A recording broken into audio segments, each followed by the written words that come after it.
Good evening from my end of the world. Good morning from your end of the world. And I do have to thank the internet because we really can get a lot done with internet. And I appreciate it, even though it's a bit, social media, that's another whole topic, social media, but we're live. My name is Dr. Tovah Goldfine. I forget to say it. I'm here with my colleague and my good friend, Dr. David Hanscom. And I decided to ask you to come back this week and next week to talk about something very specific, because you and I have tons of stuff to talk about. But let's specifically talk about your program, which, number one, you used it to heal your 19 symptoms. I mean, you couldn't cross a bridge without a panic attack. I say it all the time. And now you created a program that can help people self-heal chronic pain and autoimmune conditions. And I'm very excited to hear from you, dialogue with you. Very excited, Dr. Hanscom, to have you in my studio once again. Thank you, Tovah. I'm always excited to talk. We can talk for a long time, as you know, so I'll try to keep on task here. So I appreciate being on your show. Love having you here. And people, I started hearing from people, yeah, I met him years ago. And yeah, people that I have never even met, like, you're out there. So if we can just, throw one starfish back in the sea and help one person, that helps one person. Let's just keep talking about the healing and how powerful it is. And again, we talked about this before we went live. We're going to talk about a lot of things here tonight and today, but most important is if our listeners and your clients and your students and my clients and my students can apply and implement these methods, they can heal. They don't even need you and I. They can heal. This is the most powerful thing. So go ahead. I'm listening. Can I start with it? Can I start with a segue? Please. Okay. So this came up, I have a friend of mine, Dr. Clausen, who's on that Wednesday group, who's a brilliant physiatrist. And he and I have been on this for a long time. And so the essence of chronic disease, mental and physical, is sustained exposure to stress. And we think stress is psychological. It's your body's response to a threat. So stress is actually a physiological state of fight or flight. If the stress is sustained, your body breaks down. And we've known for 50 years that chronic stress is what causes physical and mental symptoms, illness, and disease. And the answer is why? Well, this physiology, which is the immune system, white blood cells, stress hormones, taking fuel out of the cells, your body gets broken down because you're in fight or flight all the time. And for any organism to stay alive, you have to rest in between your stresses in order to stay alive.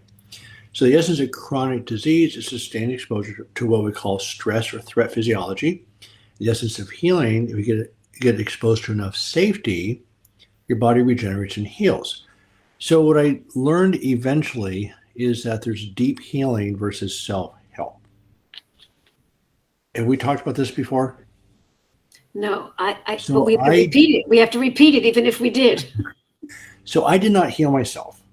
And so what I realized looking backwards and understanding the process a lot more, I did heal from 17 different physical and mental symptoms.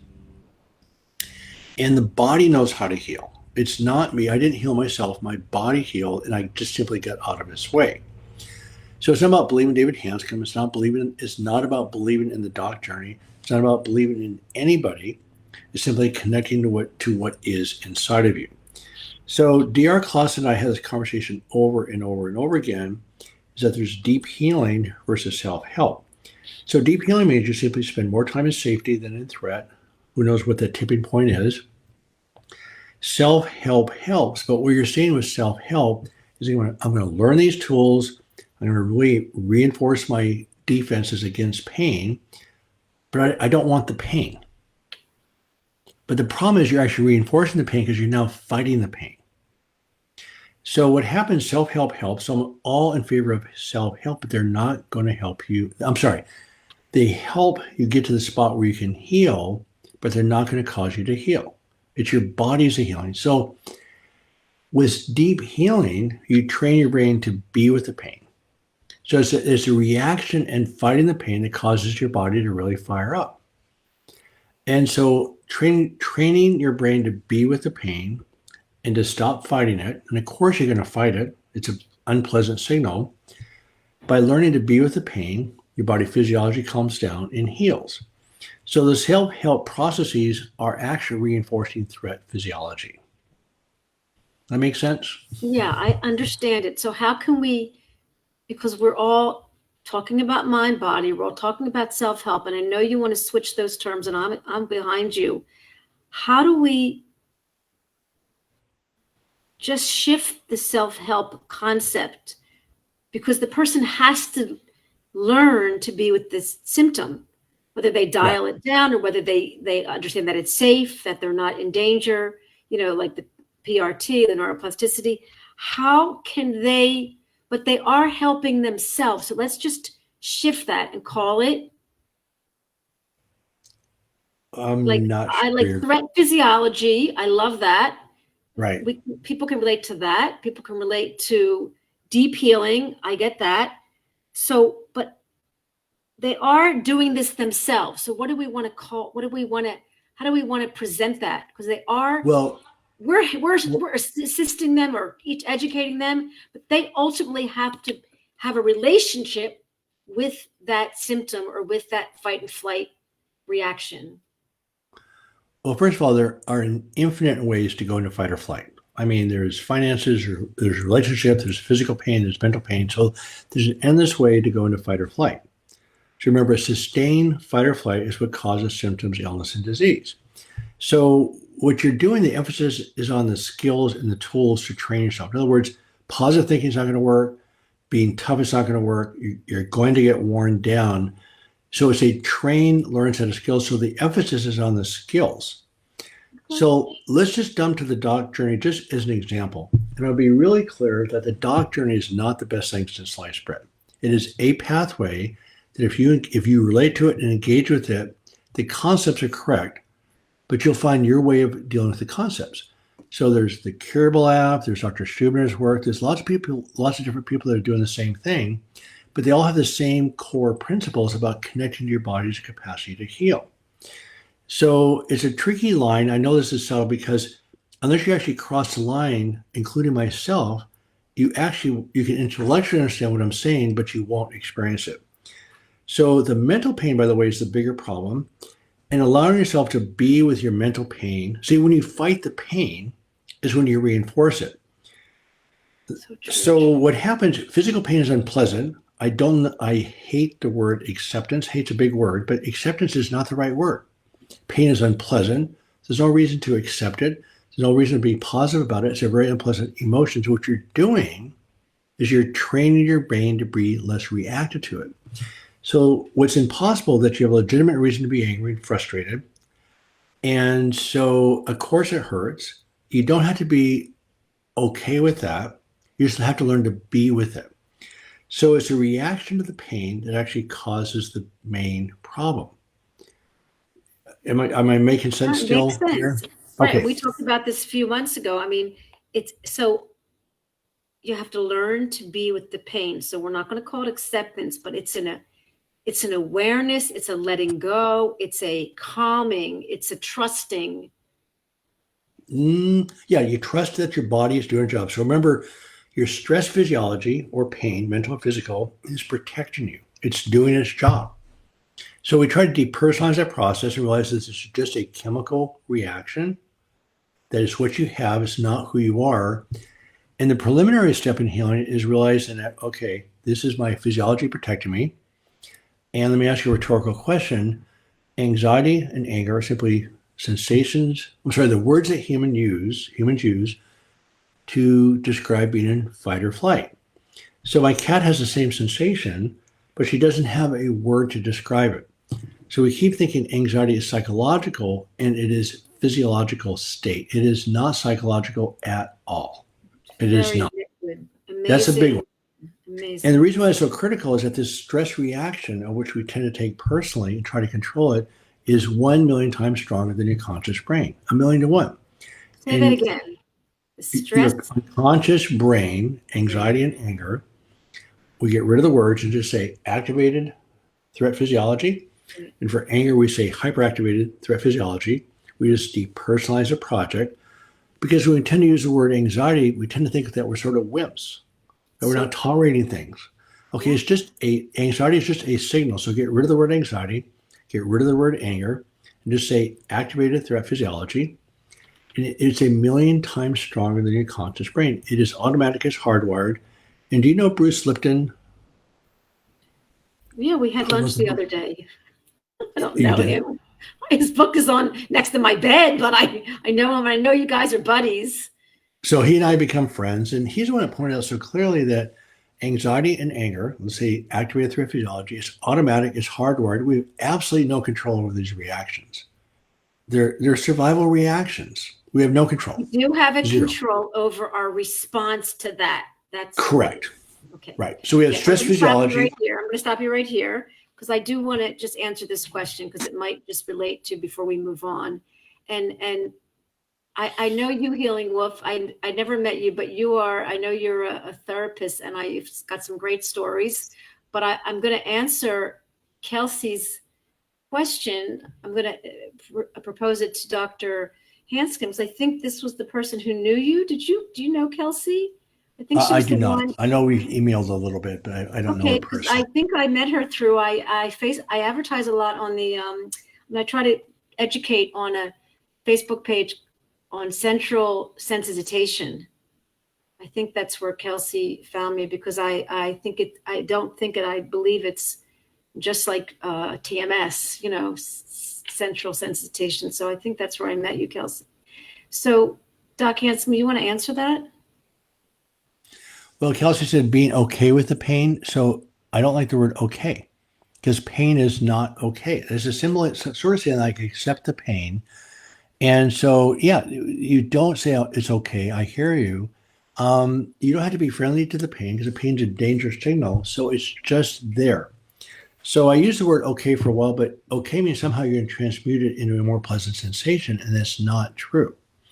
So what's happening, just the word be is the word I use, or training your brain not to react to it. And that's where the doc journey is a set of skills that we'll talk about in a second, is that you have the reaction, and of course you get angry and frustrated or activated threat physiology. And what happens is just a sequence of steps that with repetition become automatic. That first of all, a lot of things that we get angry about are cognitive distortions. They're not even real in the first place. So that's sort of easy, low-hanging fruit, except it's probably the most common reason for being an activated threat physiology is somebody hurt my feelings, they didn't call me back, I'm not good enough. Those are all cognitive distortions. They're not even real. And so it's a whole different topic that we can talk about today a little bit, but a high percent of our activated threat physiology is make-believe. It's about labeling, cognitive distortions. Our language causes us to react. So we're a reactive species. We're in fight or flight. When you're reactive, you've lost your capacity to be aware. So, Kelsey, without going into a lot of detail right now, that's what the doctor does. It starts in very small steps. Understanding pain is an unpleasant sensation. You cannot use mind over matter. And then the mental pain, from my experience personally, but also most of my clients, is the mental pain, the inability to escape your thoughts. So the more you do battle with them, the stronger the links and the worse they become. And with repetition, they become programmed in and they become permanent. Right. So what the doc journey does is start in very small steps to just get your brain calmed down. But let me ask the rhetorical question I wanted to ask a second ago. Okay, anxiety and anger are a million times stronger than your conscious brain. They're absolutely not controllable. You're going to react and you're triggered. Then your conscious brain's over here. So there's two parts to healing, very distinct parts that are linked but definitely separate. One of them is that you learn to regulate your stress physiology. You can't control it, but you can lower the reaction and spend less time in it. The other part is nurturing joy over here. And as you know, you talked to Bonnie Lester about neuroplasticity. With repetition, you can create a new brain within your old brain. Right. You can heal anything by creating this new nervous system. The brain is incredibly neuroplastic. It changes by the second. And so the answer is quit fighting darkness, just turn on the light. So you have to regulate the darkness and understand that it's there. And by the way, anxiety and anger are gifts. I mean, how long would we survive if we didn't have anxiety and anger? So they're not subject to rational control. So my rhetorical question is that if anger and anxiety are not subject to rational control at all, how do you deal with anxiety and anger? Right. And I think that's what Kelsey's asking, so, the TMS SARNA methods, basically what Doc Hanscom is, what we're promoting, what we're educating comes from Dr. Sarno. It's all the same words, Dr. Sarno, TMS, neuroplasticity. I think if anything, Doc Hansen has evolved the Sarno methods and put them into, Sarno didn't have a program. He just said, exercise, whatever. I don't want to talk about, basically what the DOC journey is teaching you, and I wrote this down, it's very important. You're learning skills to lower your body's stress chemicals. And that's how you learn to be with the pain, by learning skills to lower your body's stress chemicals. Right. So it's right. So the way you deal with anxiety is that you simply lower the stress chemicals. Because remember, it's a sensation generated by the stress chemicals. So there's a bunch of ways of doing that.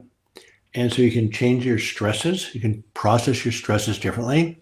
You can increase the resiliency of your nervous system so it's not as hyperactive. Then there's ways of directly lowering your stress physiology with breath work, with humming, rubbing your forehead, vagal stimulation. There's lots of things you can do to directly lower the stress physiology, and they all count, and they all are used on a different day.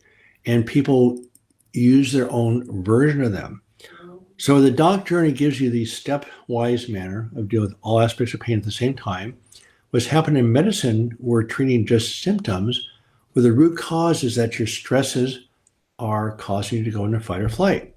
So if your stresses are overwhelming or your nervous system is hyperactive, you're going to go into fight or flight. So that's what creates symptoms. So it's the interaction between your stresses and your nervous system that creates a physiology. It's a physiology that creates the symptoms. So in medicine, we're treating just the symptoms. So the root cause is actually the interaction. Excuse me. So in modern medicine, we don't know our patients very well, what their coping skills are. We don't really know their stresses. Again, not psychological. Their stress is just a threat. It is not psychological. Mm-hmm. So you have these stresses that you have to deal with. And again, there's a bunch of ways of processing stress that allows your body physiology to go into safety. So all you're trying to do with any tool in any direction is simply decrease time in threat and increase time in safety. They're both going to be there. I mean, that's life, the balance between safety and threat. But if you're in constant threat physiology, everything breaks down. Yeah.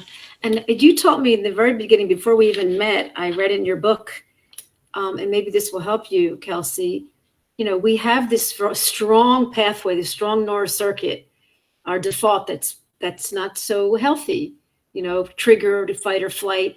That will always be there. We're not getting rid of anything, but what we are doing is building a stronger pathway, like a new I-95, a stronger road. And that will be the default of I'm still going to be triggered. I'm still going to feel deep feelings, but I'm going to take that minute and have repetitively learned to respond or immediately bring safety. I'm going to have that second to make a decision. And that's what we're teaching you, is that you have that ability.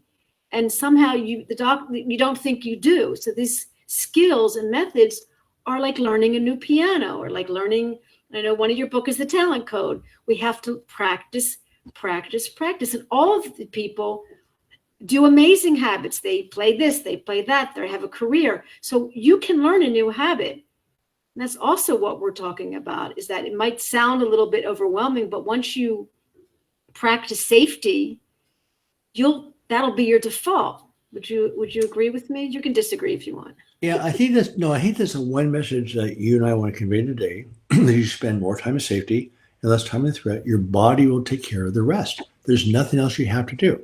So you learn the skills of how to regulate your physiology. We call it cues of safety. So let me jump to the doc journey for a second and talk about the metaphor that I use. So Like cancel the thought. well, this is a huge problem, right? So that's what. Okay, I'm gonna call them repetitive unpleasant thoughts. Every human Good being. point, Kelsey. But we're not canceling anything. Well, that's the problem is that, we do battle with these thoughts. And that's where the trouble is because we're doing battle with them. So we're actually strengthening the neurological connection. But that's what's commonly taught. So the answer is calm the physiology, and then thoughts drop down. Then as the thoughts drops down, the physiology drops down. And what's being missed in medicine, both in the mental health world and in the medical world, is that we're not addressing the physiology. So as you learn to calm the physiology, the thoughts drop down dramatically. And what I've learned is that I had severe OCD, which is intrusive thought patterns, unrelenting, ruthless, and they're considered unsolvable in the mental health world. I have one young professional about a year ago came to me with severe intrusive thought patterns. And in 3 months, he was fine. 3 months. He had read probably 100 self-help books. He used all sorts of cognitive techniques. But the metaphor that I use is that of a hornet's nest, where the nest itself represents your brain, and the hornets are your thoughts, and the hornets are just doing their job, being busy, and somebody shakes the nest. Well, of course, the hornets are angry, they're aggressive, they're going to attack. And what we tend to do, we tend to fight those bad thoughts with good thoughts. It's a relentless battle. It's trying to get those hornets back into the nest by coaxing them into the nest. The real answer is quit shaking the nest.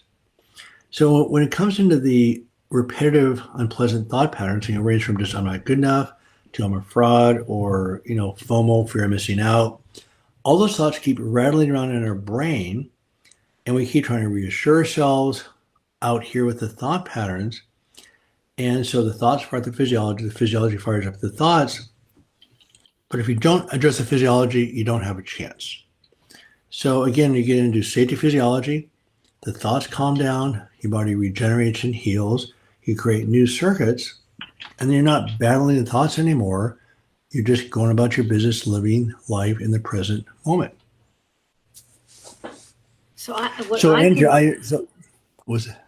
came Pardon? up with for Kelsey is like to be with the thoughts, calming your brain. Because people want to take home like a cheat sheet. They want to take home like a phrase that they can implement. So what would you say? Like, no, we're not canceling the thoughts. We're not replacing anything. We are calming the nervous system.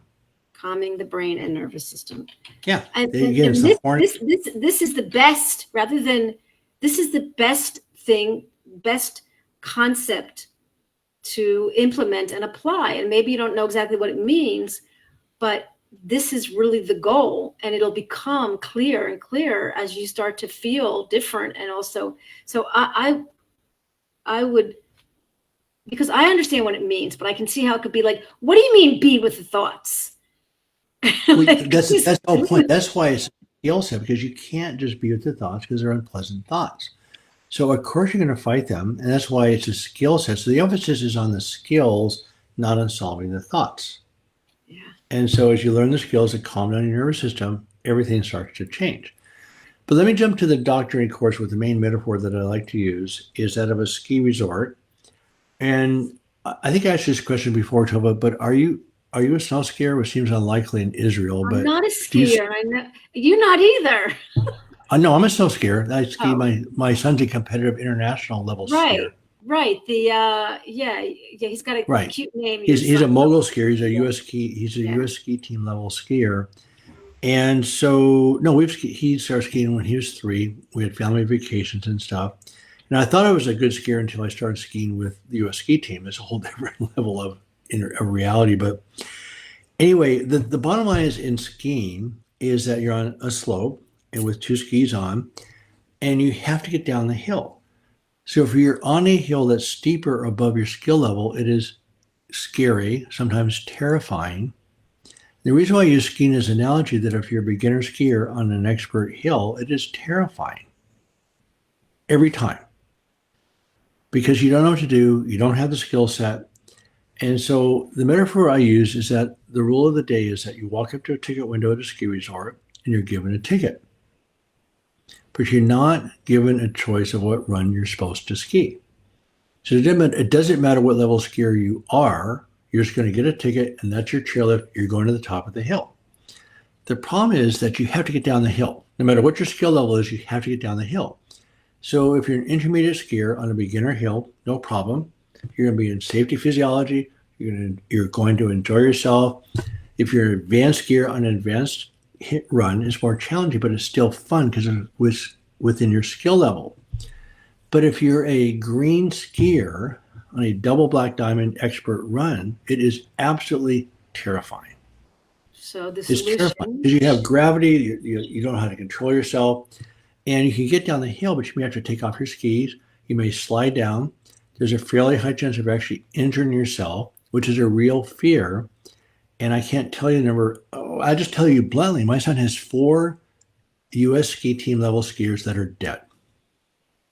From running into trees, skiing off cliffs, all sorts of stuff. Skiing is a dangerous sport. So people say, well, okay, so the metaphor is that you walk up to the ticket level and you're a green skier and you're given a double black diamond ticket. So you go to the top of the hill and you got to get down. You can't stay out there overnight. You cannot stay up there indefinitely. So you have to get down the hill. That's what makes it so terrifying. Regardless of your skill level, you have to get down the hill. So the idea is that on the skill set, on the doc journey, is you're learning skills, how to become aware, how to process stress physiology, how to calm down, how to nurture joy. And it's a whole concept of concepts that you take control of. So the idea is that with repetition, you learn and learn and learn. So pretty soon you're a blue skier or intermediate skier on green hills. A higher percent of the stresses that come along are in your bailiwick. Eventually, with repetition, you become an expert skier, double black diamond skier, that still there's bad days of wind, ice, and snow, but you can still get down the hill. So the idea is of these skill sets, the life skills, what happened to me personally, as far as the metaphor goes, I was a green skier in terms of life skills. I did not know how to process stress. I did not know the physiology. My way of dealing with stress is to simply put my head down and not complain. And also, in retrospect, was a very angry person, which protects you in the form of perfectionism, which is a whole different topic. So I'm self-critical, perfectionistic, driving, distracting myself. But I was a green skier in a double black diamond profession called spine surgery. It does not get worse in life than to become a spine surgeon. It is the most ridiculous way to make a living in general, from a stress standpoint. I keep telling my wife that normal people don't become spine surgeons. And I say that tongue in cheek, but I'm sort of serious. I was so driven to achieve that I didn't know the end point, and I got sick, really sick. So in a double black diamond expert profession with green level skills. So what has happened now, unfortunately, I broke. Fortunately, I've been able to heal. But my hypothesis is that you don't have to break in order to heal. So if you just learn the lessons, and my recommendation on the doc journey is spend maybe 10 or 15 minutes a day at the most on the course. That's it. No more. And you go, well, how can I learn? Well, the reality is you learn the concepts, spend a little bit of time with the lesson and the video, then you have the rest of the day to practice the tools. right? So it's not supposed to be work. Remember, the ultimate antidote to chronic pain is play, spiritual journey, good food, good wine, good friends. So you spend the rest of the day living your life, then you learn the tools with repetition to lower your stress physiology. So as you become more expert in life skills, more stresses are within your range to stay in safety physiology. Right. So the emphasis is on the skills, not solving the pain. Right. So The final thing I'll say though is that people say I don't want to become a double black diamond skier. I don't want to put in the work. right. Well, guess what? Life is a double black diamond event. You have no choice. I mean, life comes at you. What choice do you have? So you're a green level skier with a double black diamond day. First of all, accept your reality. Accept your reality. I don't like the word accept. Okay. I'm going to go into that topic in a second, but let's stick with this one for a second. Okay, go ahead. Sorry.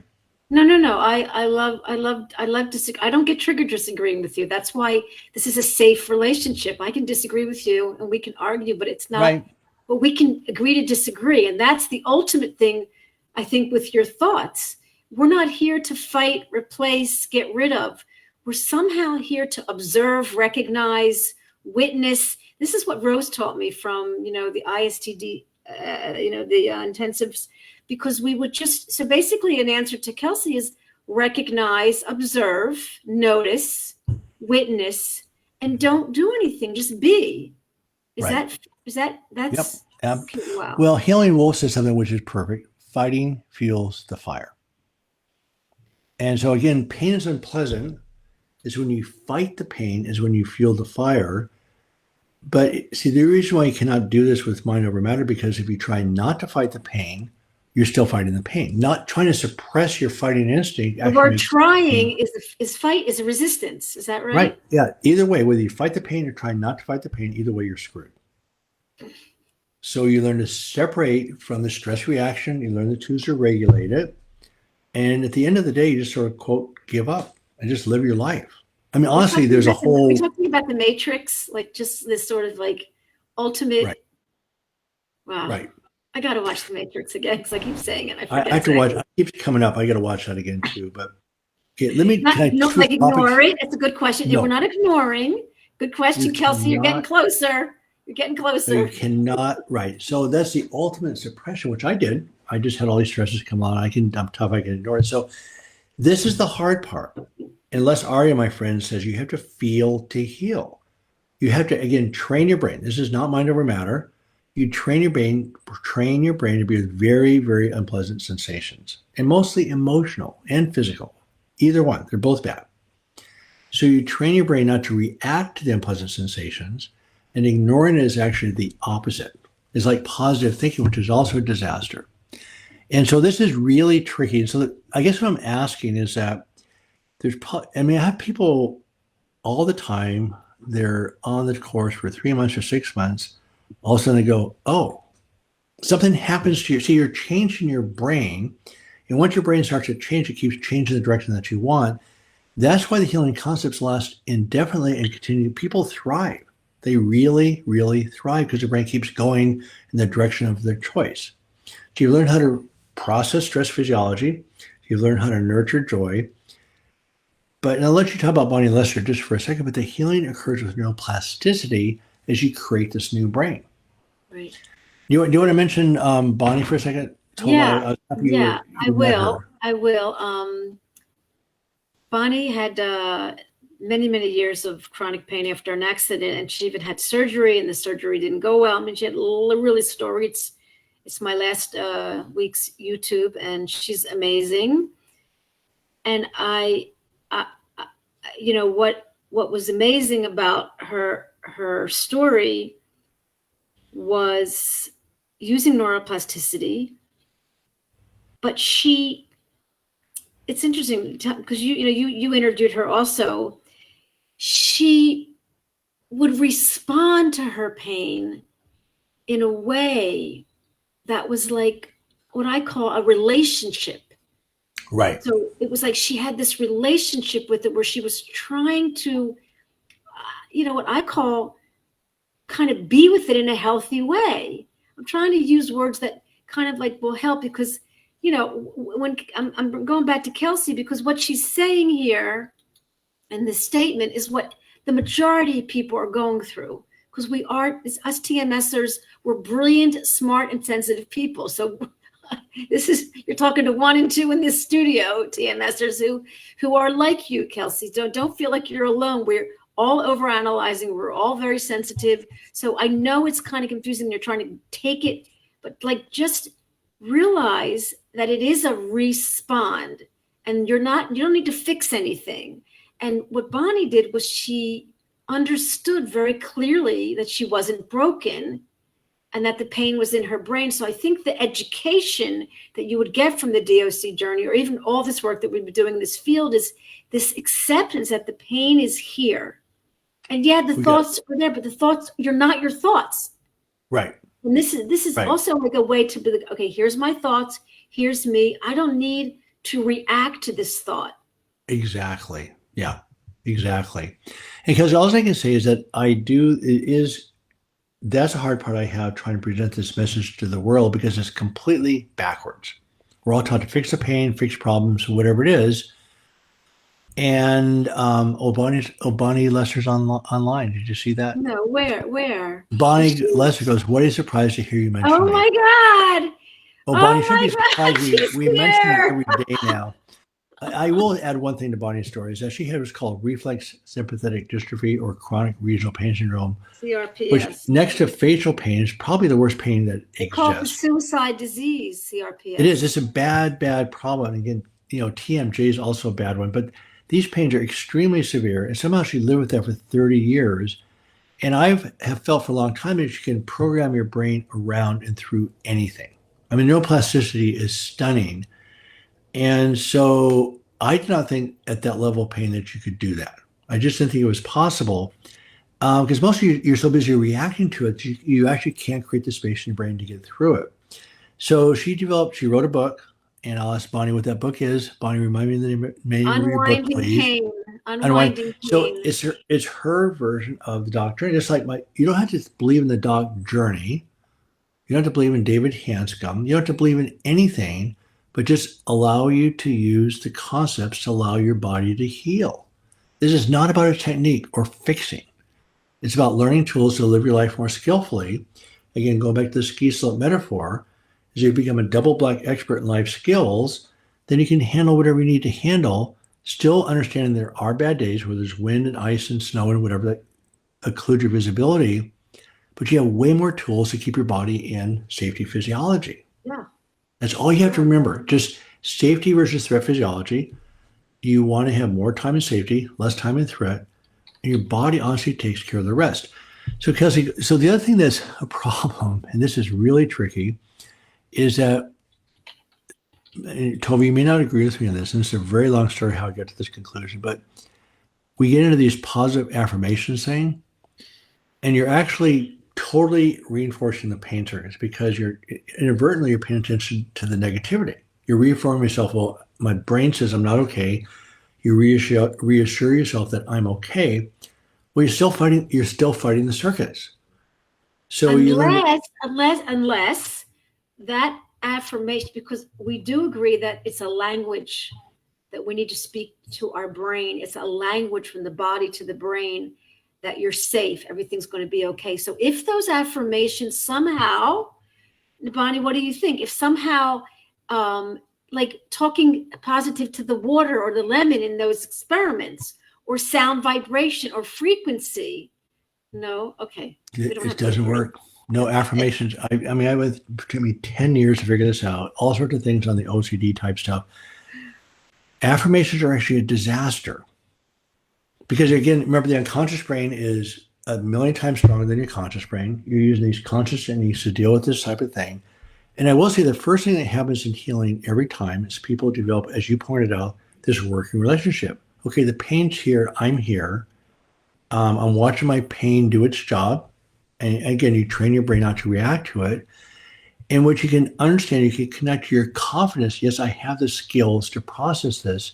That's different than reassuring yourself that I'm okay.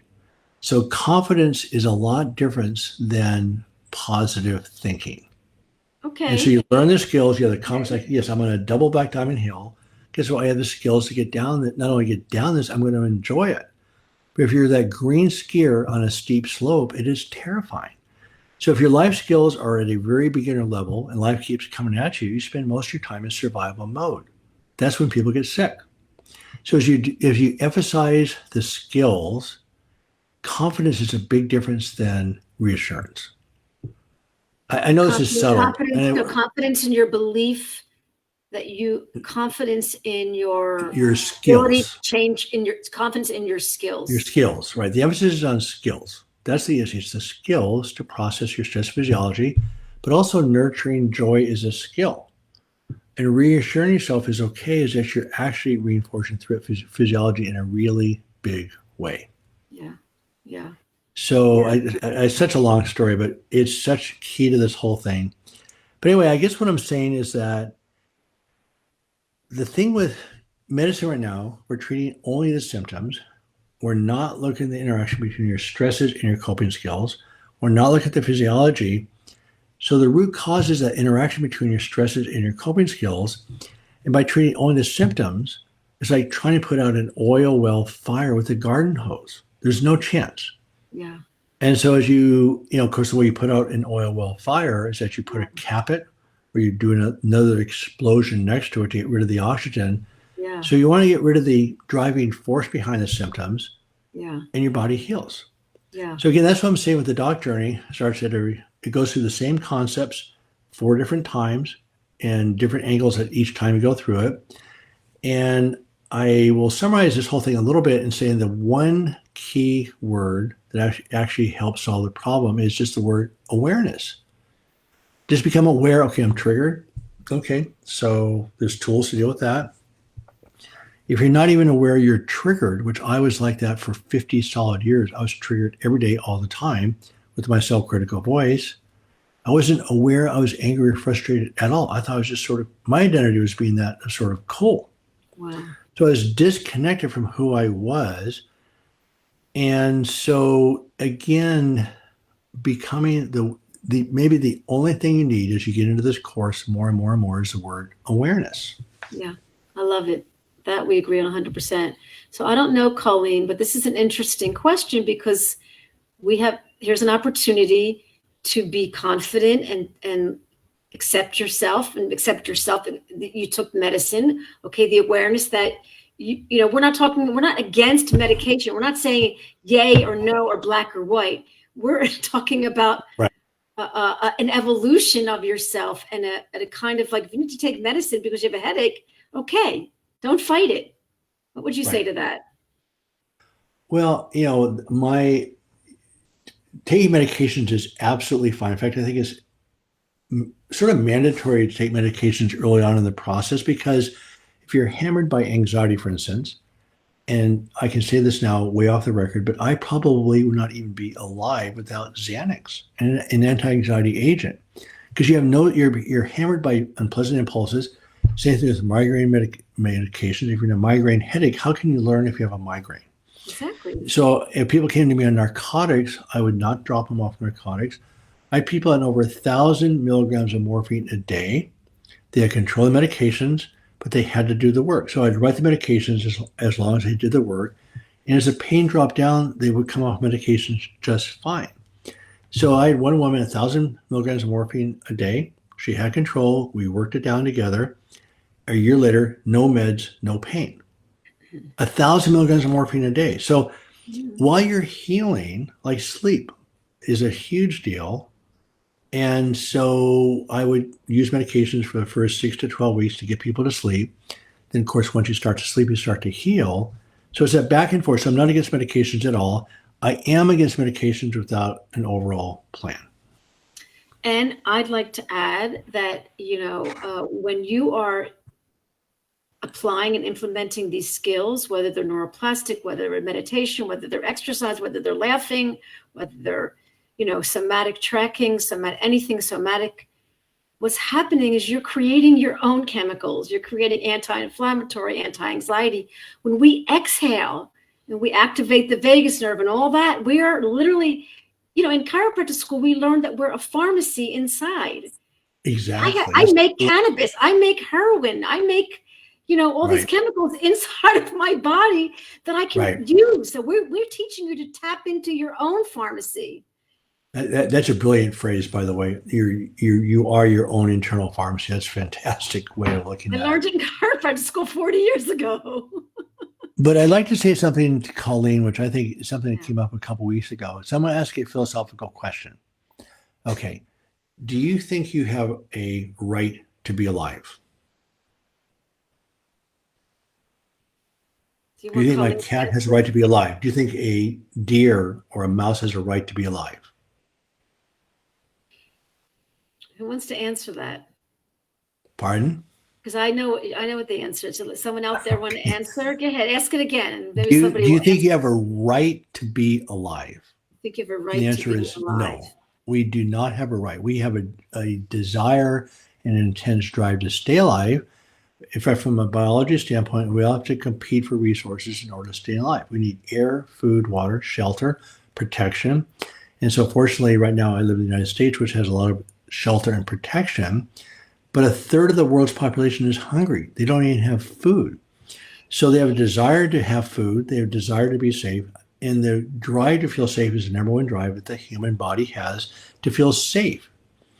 So what happens is that life is full of dealing with challenges to stay alive. Some days and places and circumstances are worse than others. So basically, staying alive means processing adversity. Okay, so adversity comes along, whatever it is, financial relationship, whatever it is, or shelter, food, whatever it is. That's adversity. So negotiating those challenges allows us to stay alive. So that's the skill set of increasing skills with nurturing adversity and skills at nurturing joy. You cannot counteract one with the other. And so then what happens, okay, you have adversity. It's unpleasant. You don't have to be okay with it. You just have to be with it and solve the problem. It's when you get angry about the adversity, that's where the trouble gets into play. Okay, poor me, I didn't sleep last night. Poor me, my boss yelled at me. Okay, your boss yelled at you, that's adversity. You don't have to enjoy that. That's positive thinking, which is a disaster. So then let me take that one step further. Do you think you deserve happiness? No. So happiness is desirable. We seek it, is excellent when it happens. And so the drive for happiness is universal and we should seek it. That's how you heal. But people are unhappy. They're unhappy about that. Just like staying alive is not a right, being happy is not a right. Both of those, you have to compete for resources to stay alive, but you also have to learn skills to nurture happiness, which is inherent. So we have an inherent need to feel safe. We have an inherent need to be happy, but we have to learn the skills to stay alive, but also to achieve happiness. So that's what I'm saying, is when we get angry about adversity, that's where the trouble really gets fired. In fact, that is the problem. We resist and fight pain or / adversity. Right. How did I do with that, Tovah? No, that was amazing. That was amazing because we could talk about the ego. And for so many people, it's their own relationship with themselves and their ego, that will perpetuate the pain, or they're mad at their doctor, or they're mad at the memories, or they're mad at the parents. And I love that. Let's just touch on this because I know you have to go soon, but let's touch on this about past trauma and how do we just move on from that? Like move the FUCK on, because it's not going to help you to stay there. You can go, this is what you can go rescue yourself and come into the present life, but ultimately you're going to have to move on. And I love your philosophy about trauma because we're not underestimating it or not having enormous compassion for all of us that have been traumatized and victimized. But today we are not victim. Today we are the victor. I'd love you to chat about that because people will take their anger and just kind of like they're addicted to it. They're addicted to their pain. They're addicted to their story. They're addicted to their... Yeah, it's the biggest block to healing is that pain and anger are actually very, very addicting because it contains dopamine. It allows approach behavior. So it's incredibly addicting to have anger and pain. So I think Healing Wolf had a great concept is that your unconscious mind doesn't care if you're happy. Yeah, that's exactly right. It just cares that you survive. But we take that personally. And so again, nurturing joy and happiness is a separate skill set. And this gets to be pretty deep. And Colleen, I apologize for this. So when you're showing yourself compassion, you're trying to develop a sense of self, which is ego, which actually is counterproductive. So we don't go back into the triggers. I don't let people talk about their past trauma, maybe once, that's it. So all I know with the skill is today, I'm triggered. I don't care why it's happening. So if you want to go into trauma therapy, you've now created a trauma story, which is an anchor. So all I know today is I'm triggered. What skills can I use to calm down? That's it. And by going back and trying to analyze and really understand the triggers, you've actually reinforced threat physiology. So what you're trying to do is actually let that happen, process it as quickly as possible. And I got triggered 2 days ago. It took me at least a day to come out of it. And I really didn't come out of it until this morning. So triggers are inevitable. And I could go into all those reasons why I was triggered. It doesn't matter. So the skill set's on, again, processing adversity and nurturing joy. And see, what happens is that sense of self, we develop this ego to feel better about ourselves. But again, you're using an emotional construct to deal with these massive survival patterns. So what eventually happens is you learn how to just react to your stresses in front of you. You don't need an ego. So it's showing compassion to yourself. Unfortunately, compassion emerges, but trying to show compassion to yourself actually reinforces threat physiology. I know that makes no sense to No, most and we people. need to say that differently. I don't agree. No. It is Well, a love, and it is a love and an awareness. Look, we were very involved in the Love Heals movie. You know, I was even in the movie. I'm in no, the I know it, credits. but Tova, I mean, I was pretty upset about that movie. I mean, I love it. It's great. The Oh message is my great, God. but Come, come to it's terms a with something. Look, bypass. compassion and love. Look, it is because it's calming. Love and compassion to oneself is a calming safety skill. But It see, is. It's calming. the problem is the word self. Is that you have this Okay. small? So yeah. So no, I agree that love is well, it's safety physiology. It's all it is. It's aware. I mean, the book, The Way to Love, is a way to awareness. I mean, it means you become totally aware of everything. Your emotional pain, your physical pain, your joy, whatever it is connection. Love is connecting and becoming aware. Right. But see, the problem is we develop egos because we have this unpleasant survival physiology. We're programming negativity. We create an ego to feel better about ourselves. And as you learn how to just deal with life as it is, you don't need an ego. So love emerges.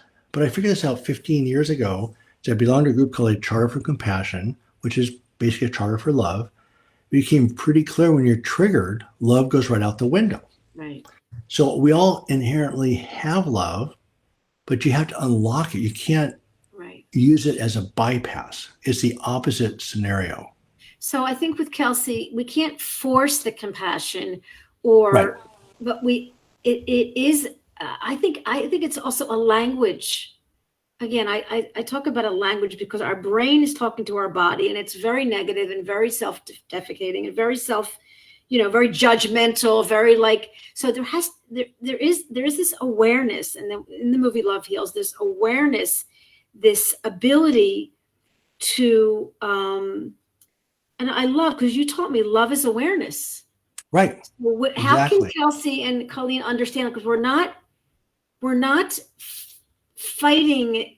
Showing compassion is not fighting it. It's somehow not the word show. It's a being with the compassion.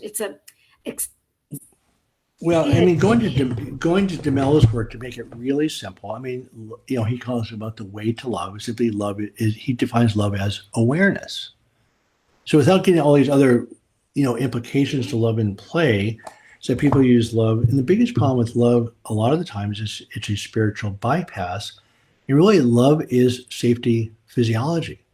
Whatever way you can get into safety physiology, you're aware, your thinking brain's working, and you can respond to things around you appropriately. That's love. Seeing other people's needs, including yourself. So you just simply meet your needs, you become stabilized in who you are. But again, we develop a sense of self to feel better about ourselves. And that's a huge problem in firing up these unpleasant thought patterns. And so the part that I agree with the love healing movement, but I've been really clear with Dana, who's one of my students, that there's a whole part there that's missing. And that's the word of actually being with your survival reactions, which are incredibly unpleasant. And yes, it's a bit of a story. We actually put a podcast on this, but there's a huge factor in allowing yourself to feel the pain at the deepest level, train yourself not to react to it, and then let the love that's there emerge. Is a completely different process. Right. Anyway, it's a whole different topic. No, listen. And the beautiful thing is this is Dr. Hanscom's opinion. This is his years and years of studying. This is coming from his own experience. And this is his education, his language. It doesn't have to be yours. Like Dr. Schubiter's is a little bit this way, and Dr. Sarner's a little bit that way. And then Dr. Clark, being a butterfly on the wall of your childhood. We all have our own. And the point is we want you to develop your own language. Let's develop your skill set, utilizing and understanding that basically that we have to shift and evolve and not change who you are. We're not changing a personality. David Hanscom is the same person he was as a spinal surgeon. He's just easier to live with, says his wife. But the point is we're evolving into I think a healthier sense of self. And so what I love about the Doc Journey is it's not expensive. It is so clear and so full of treasure. It's a treasure.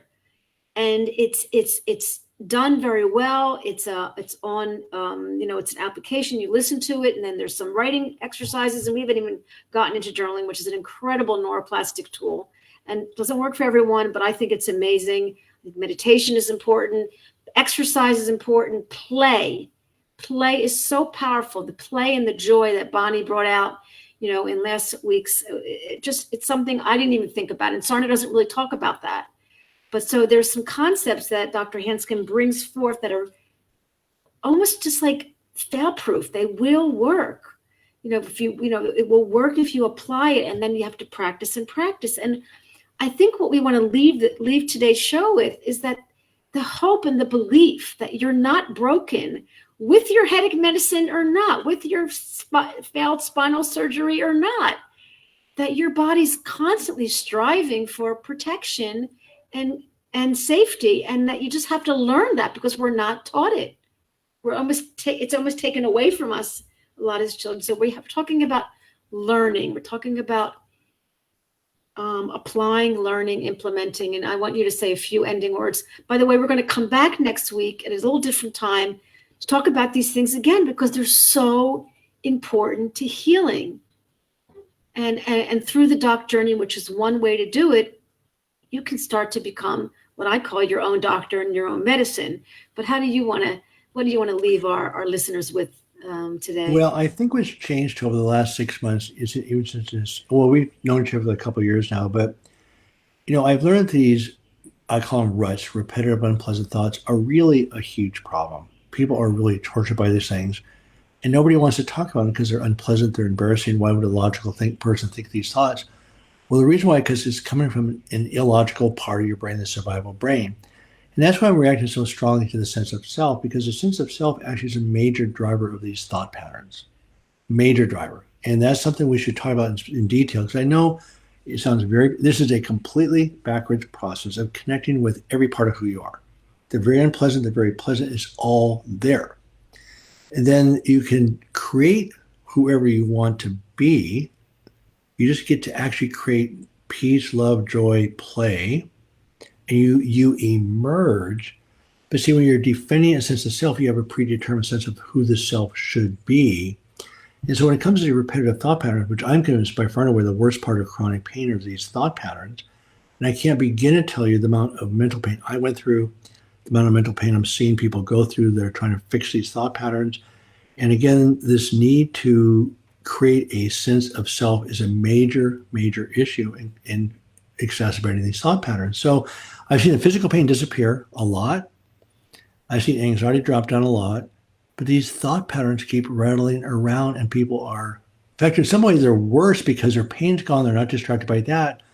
Then you're left with sort of a relatively peaceful life, and these unpleasant thoughts just torture people.